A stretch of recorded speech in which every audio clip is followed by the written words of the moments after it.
It's quite windy out today, but we're here anyway. Hi, my name is Kevin. Welcome to WhyKev's 6th anniversary video.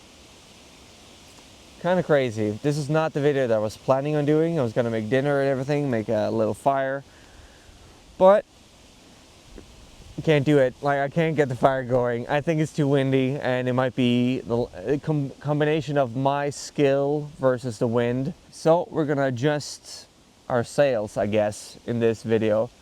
So originally this video was going to be two parts, where the first part was going to be talking about my career and the advice that I could give.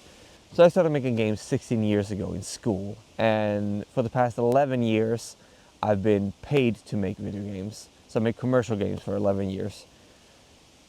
And I figured I've learned a thing or two.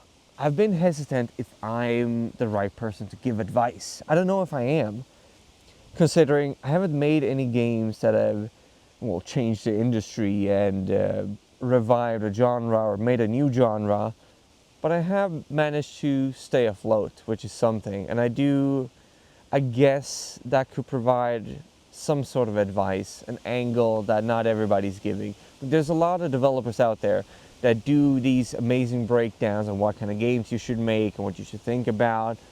And they are way better than me, so I'll leave it up to them. Go check out Jonas Tyroler, he's great. But the thing that I could say is, throughout my career, I've tried to be as good person as I can. I'm a very positive person in general, so I try to lift up all the people around me, try to spread joy, because life gets easier then. Life is hard as it is. And secondly, I try to be the hardest worker in the room. It doesn't mean that I'm the best, far from it most of the cases. But being the hardest worker in the room, to me, that is learning as much as possible and putting the work in. Like, nothing in life comes for free. So whenever I'm on a project or have friends who are better than me, I try to learn a lot from them, whether that's coding structure or like how to do certain things. Early on in my career, I had two different programmer friends who both named Rasmus, different times in my career, and they helped me a ton when I started out doing programming or learning programming. And then when I was making paperclay, I dove into making 3D, which I knew from school, so I just had to freshen up my skills. But doing color theory, like, I had no idea. And my friend Patrick, amazing person, love him, he learned me, he taught me how it worked. And I think to this day that I kind of understand what's going on with color theory. Looking back, I think I was happiest when I was having a full-time gig, whether that was work or a longer contract, and I was doing my own projects in the evenings. I was allowing myself to not work every evening and just relax or do other things. And outside of this, also having a balance in life, like working out, being outdoors, hanging out with friends. A lot of these things were important to me. Watch movies, read books. Like, I started reading books religiously in the evenings, like before bed. And looking back, that's when I felt the happiest overall. And that's the important thing for me, like not finishing a game, but being happy, because I'm gonna do this until I'm old, I hope. If I think about paperclay, like, during the summer, I had a lot of time reflecting on my career and the games that I've made. And I by no means regret paperclay, but there was some dark moments where I'm like, am I done? Like, do I quit making video games? And I think I'm quitting bigger games that cost a lot of money and where I put too much pressure on myself. Like, it was fine with paperclay. I was pushing myself to the limit, healthy limits. Paperclay cost $40,000 to make. That is not counted the time I put in. That is like musician, voice actor, translations, PR company, and like other costs and everything. Paperclay was reviewed very well. Majority of people that played it loved it. And I know some people are waiting on the console version, but on Steam, like, the core audience isn't on Steam, so it hasn't made its money back yet. It's not one of those, oh my god, it sold 10,000 copies in 3 days. Sadly, not one of those stories. But I'm okay with that. Like, the most important thing for me is Paperclay is a great game. People love it, which means I just haven't found everybody yet. Console version is coming out soonish. I think I can say that the Switch version is done. The next console is started.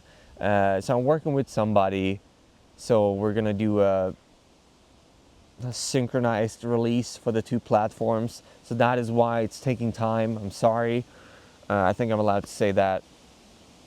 And it's not the end of Paperclay. Things are happening. Looking around me, like you see friends getting their, like friends and peers, everybody, studios shutting down, people losing their job. I am very grateful that I'm in a position where I can stay afloat, which is scary. Like, the industry is scary right now, where I've heard that people are getting funding again, which is great. I've been offered funding. Paperclay opened up a bunch of doors, which is kind of crazy. Doing Paperclay publicly was like a marketing tool for me, where people reached out like, hey, we want you to work with us because we see what you do with Paperclay. Can you help us? I'm like, yeah, sure. And there were investors that reached out like, hey, several of them. They're like, hey, we like what you're doing. Or because they individually reached out like, hey, I like what you're doing. Do you want to get money to make a new game? And all these things, which is kind of crazy. So all in all, I'm proud of what I've achieved in my career. I'm not done. I'm going to keep going. But with Paperclay, I think I was in like 5th gear a lot. It was like too much. And I think I'm going to go down a notch or two. I can't go in 5th gear for every game. Not saying that I won't put love and effort into my next games, but I will take longer time. With Paperclay, I was kind of rushing it in a bit, even though I extended it like 2 years. But emotionally, I was rushing it. And I think my 2 next games, I want to like take a little bit slower. Making sure I have freelance work so I can take it easy with my my WhyKev games, if that makes sense.